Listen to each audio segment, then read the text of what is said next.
Yo, what's up? We're back with another foray into the Cradle series, Book 3, Blackflame, written by Will Wight. Let's just jump into it. I'm grinding through these books like Lindon's grinding through this progression system, or like beavers grind through trees. Naturally, there are going to be spoilers for the first two books. I've done videos for both of those, so if you want to check them out, I'll put them down in the description box of thingy. And, you know, get your butt out of here, go read those, check out the third book, and then come back on in. Take a look, it's in a book, a reading rainbow. Welcome back. Lindon and Yerin have been adopted into the Aurelius family by Ithan. Papa Ithan has swooped them up into his big, strong arms, and he's going to take them to the end of sacred arts, whatever that might mean. But more importantly, Lindon's only got a year to train up to be able to fight Jai Long. Once again, Will Wight provides a lot of the progression fantasy that was enjoyable in the first two books, while also giving me a very distinct story structure from the first two books. This one focuses heavily on Lindon's progression. We get some trials he's got to face, but we're also focusing a lot on this political intrigue side of things. We're looking at how the Aurelius family and the Jai family are kind of against each other. We're learning a lot more about the structure of this world, with the Sky Sworn as the police or whatever, and the Emperor who's even above them. What I liked most about this book, though, is we get to see a lot more depth for all of our main characters. This isn't any one person's book anymore. Lindon is struggling to push past his own mental blockades of trying to find cheaty ways around things instead of just getting stronger and putting in the work.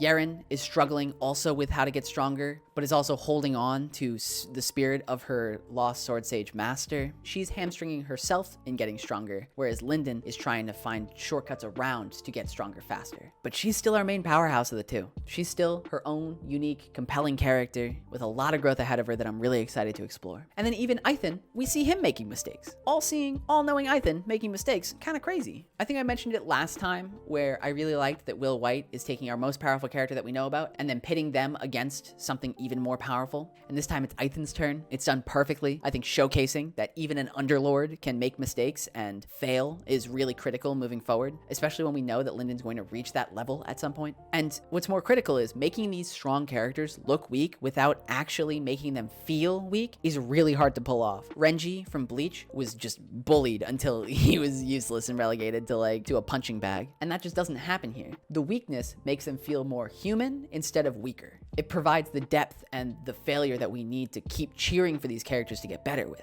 And like, we got 6 more books with them right now. I think there's another one coming out. Maybe it already came out. I don't know. We have to see failure in these books. We can't just read 9 books of perfection. And so I think that's done really well here. If I have any complaints about these books, it's that even though they're stupid short and stupid quick to read, and that's a good thing, I think they could use a bit more time to them. The first few chapters of this book feel like they maybe should have been the last few chapters of the previous book. And I know that was kind of a positive for my last book, all of that momentum. But now that I've experienced this again, I just wish these scenes were in the previous book. This idea of starting of this chronological, you're just going to keep going book after book, it's only a few days difference, is really good for momentum. And I don't think I would request that any of these scenes got changed in any way. I just think where each book starts and stops is really important. The last book stopped a little too early, and this book starts right after that and has to catch up to where this book should be. And that really feels like Will Wight is restraining his page count or his word count for each book for some reason. And I think they would be stronger if he didn't do that. He's got these Rock Lee Enki weights on, and I'm really hoping that he's gonna drop them soon. And I know that these books get a little bit longer later, so I think that they're gonna benefit from that length. Of course, we're getting our content from Surreal here as well, these interwoven stories between what's going on Cradle and whatever's going on in God space. And it feels like things are starting to come together with her story. Things are starting to make a little bit more sense as to why she's in this story. And I'm excited for when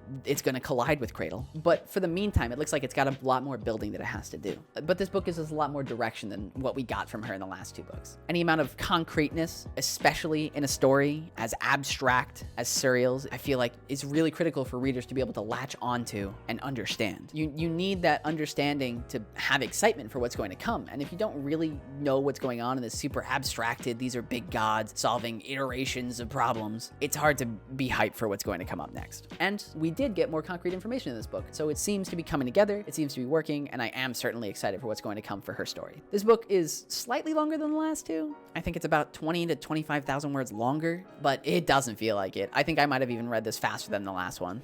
And now I've got to sit here and wait for the 4th book to come because it got delayed in the mail. But I also think that this book is even better than the last one. I'm going to give it 1 piece out of 1 piece. But I think that's a good score. But anyway, if you like what I had to say here, if you found any of it interested or as excited as I am for what's going to come for Lindon and his friends, hit that like button. And if you haven't yet, hit that subscribe button. Thank you so much for checking out this video. I'll catch you in the next one. And until then, stay lit.